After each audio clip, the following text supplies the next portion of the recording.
Tumango ang Thunder Skylark. Ang mga mata nito ay puno ng init at pagmamahal habang nakatingin sa itlog. Sa kabila ng sakit at sugat sa katawan, malinaw sa ibon ang huling hiling nito. Pinulot ni Zuofan ang itlog at bumantong hininga. Ang itlog ay sunog na sunog. Ang balat nito ay itim at bitek-bitek. Alam ni Zuofan na kahit mapisa pa ito, hindi rin ito mabubuhay ng matagal. Maliban na lang kung may gagawin siyang kakaiba. Lumapit si Zuofan sa tainga ng Thunder Skylark. Bumulong siya. Ang mga salitang binitawan niya ay hindi narinig ng iba. Pagkarinig noon, nagulat muna ang Thunder Skylark. Ngunit dahan-dahan itong tumango. Ang tingin nito ay puno ng pasasalamat at pagtitiwala kay Zuofan.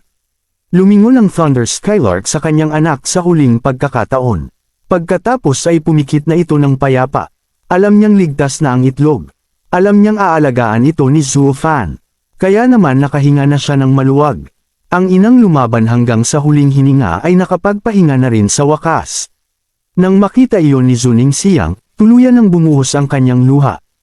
Umiiyak siya ng walang tigil habang nakatingin sa Thunder Skylark na wala ng buhay. Ang pag-iyak niya ay hindi lang para sa ibon. Ito ay pag-iyak para sa isang inang nagbuwis ng buhay para sa anak. Bumantong hininga sina Zuofan at Exi Tianyang. Hindi nila inasahan na magiging ganito kasensitibo si Ning-er kahit para lang sa isang spirit beast. Sa pananaw ng mga cultivator, ang mga spirit beast ay karaniwang kayamanan lang o kalaban. May respeto sila, pero hindi kailanman ganito kalalim ang lungkot.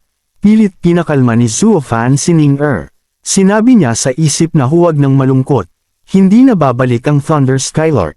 Natawa ng bahagya si Exi Tianyang habang kinakamot ang ulo. Hindi niya alam kung paano aaluhan ang dalaga.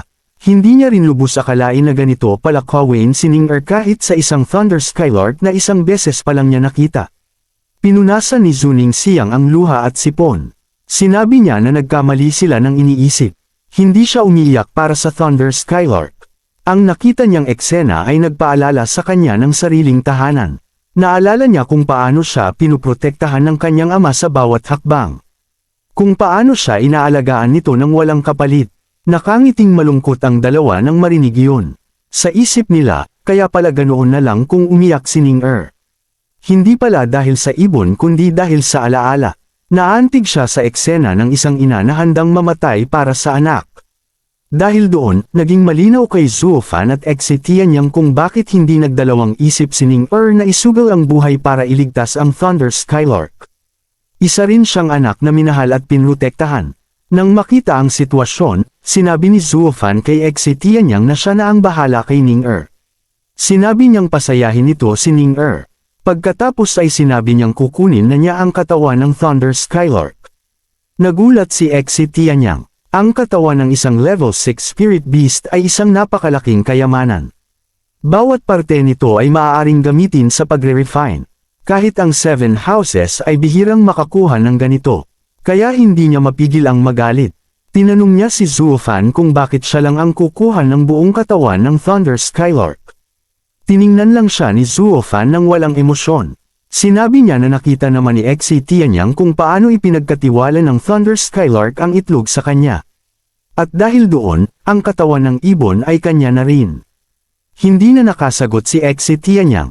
Pagkasabi noon, iniwan ni Zuofan ang dalawa. Sinabihan niya si Exi Tianyang na bantayan si Ning-er.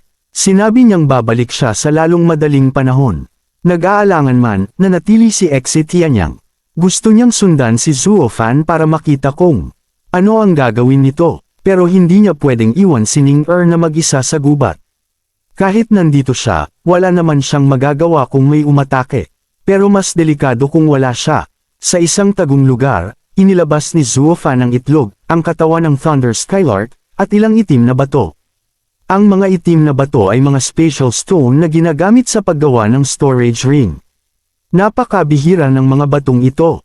Kahit ang 7 houses at Imperial family ay kontrolado ang minahan nito. Ngunit dahil sa suporta ng Veiled Dragon Pavilion at ng Imperial family sa Luo clan, nakakuha si Zuofan ng ilan. Nagsimulang umikot ang Yuan Chi ni Zuofan. Ang kamay niya ay nagliyab sa kulay escarlata. Ito ang pinaka-basic na Yuan Chi flame ng isang cultivator.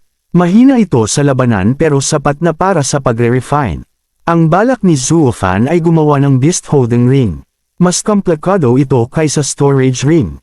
Mahigpit na binabantayan ng malalaking sekta ang paraan ng paggawa nito. Ang kakaiba sa beast-holding ring ay kaya nitong maglaman ng spiritual energy.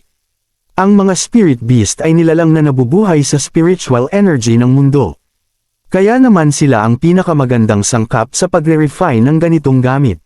Ang itlog ng Thunder Skylark ay galing mismo sa ibon, kaya ang spiritual energy nito ang makakatulong para gumaling ang itlog. Kung wala ito, hindi sigurado si Zuofan kung mapipisa pa ang itlog. Ngayong patay na ang Thunder Skylark, kailangan niyang mapisa ang itlog sa lalong madaling panahon. Kailangan niya itong gawing demonic creature para makapasok sa Lightning Canyon.